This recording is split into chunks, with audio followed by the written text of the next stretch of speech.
নজওয়ানেরা, এ নবী বাগে প্রেমিকেরা, আল্লাহ নবী নূর নবী দয়ার নবী জানিয়ে দিলে আখিরি জামানায় নানা রকম ভাবে ষড়যন্ত্র করে আমার উম্মতদের মধ্যে হারামকে ঢুকিয়ে দেওয়া হবে।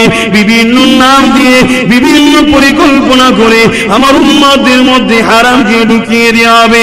আমি রাসূলুল্লাহ জানিয়ে দিয়ে যান, তোমরা সতর্ক অবলম্বন করে চলো, তোমরা একটু জবানকে লাগাম দিয়ে চলো। আল্লাহ নবী জানিয়ে দিলে, এ তোমরা মানুষেরা আখিরি জামানাতে হাতে আগুন রাখা সহজ হবে, ঈমান রাখা কষ্টকর হবে। মানুষ ভাবতেই পারবে না সে কিভাবে বেঈমানটা হয়ে যাচ্ছে। আল্লাহ নবী দরবারে হযরত আলী চলে আসলেন, ইয়া রাসূলুল্লাহ হাবিবাল্লাহ, হুজুর আমি একটু শিকার করতে যাব। আল্লাহ নবী বললেন, আলী রে, এই দিকে যাবে ওই দিকে যাবে, একদিকে যেতে নিষেধ করলো, কিন্তু এই দিকে যেতে বললো, একদিকে যেতে নিষেধ করলো। হযরত আলী দুই দিকে ঘুরে ফেললো, কোন শিকারকে দেখতে পেল না। যখন ফিরে চলে আসতে লেগেছে যেদিকে নবী নিষেধ করেছে, হযরত আলীর কৌতূহল জাগলো, ওই দিকটা একবার গিয়ে দেখি। যখন ওই দিকে যেতে লাগলো, এমন সময় দেখতে পেল কি সুন্দর একটা পাখি, ওই পাখিটা কলিমা পড়তে লেগেছে। হযরত আলী দেখে বড় পছন্দ হয়ে গেল, পাখিটাকে ধরার জন্য হযরত আলী তার পিছু নিল। পাখিটা উড়ে উড়ে উড়ে উড়ে গিয়ে এক জায়গায় নোংরা রয়েছে, পায়খানা রয়েছে, বসে বসে খেতে লাগলো। হযরত আলীর মনটা খারাপ হয়ে গেল, কি সুন্দর পাখি, কলেমা পড়ছিল বলে ঘুরতে আসলাম, আবার দেখছি নোংরা খেতে লেগেছে। আবার হযরত আলী ভয় করে ওই নোংরা থেকে উঠে গিয়ে এক ডালে বসে আবার কলেমা পড়তে লেগেছে।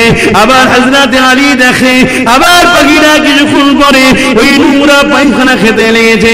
এই দৃশ্যটা দেখে হযরত আলী নবীর দরবারে চলে আসলে, কিন্তু বলতে পারছে না, কারণ নবী নিষেধ করেছিল ওই দিকে যেতে। এ আলী চুপ করে বসে রয়েছে।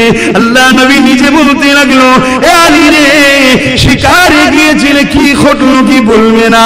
হযরত আলী লজ্জা হয়ে যেন নরম হয়ে কাঁদু কাঁদু হয়ে বলতে লাগলো, হুজুর এমন এমন ব্যাপার রয়েছে, একটা পাখি দেখলাম কত সুন্দর কলমা পড়তে লেগেছে, কিছুক্ষণ পরে নোংরা খেতে লেগেছে, হুজুরের রহস্যটা কি?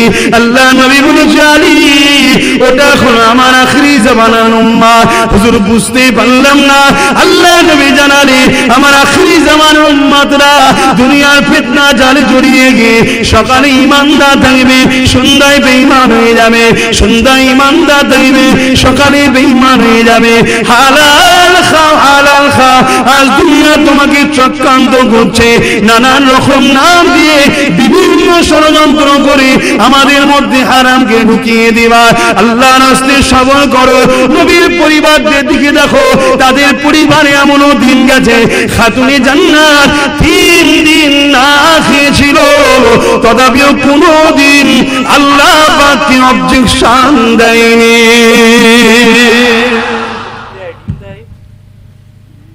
দেখুন, সব নবী বলে গেছে, মানা না মানা সব আপনাদের ব্যাপার।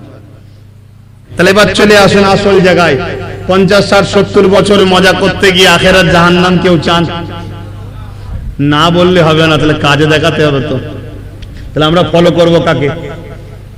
জোরে বলুন, নবীকে। কথাটা সবাই বলতে পারছেন না, কাকে ফলো করব? নবীকে। হ্যাঁ, আসেন আমার নবীকে ফলো করতে হবে।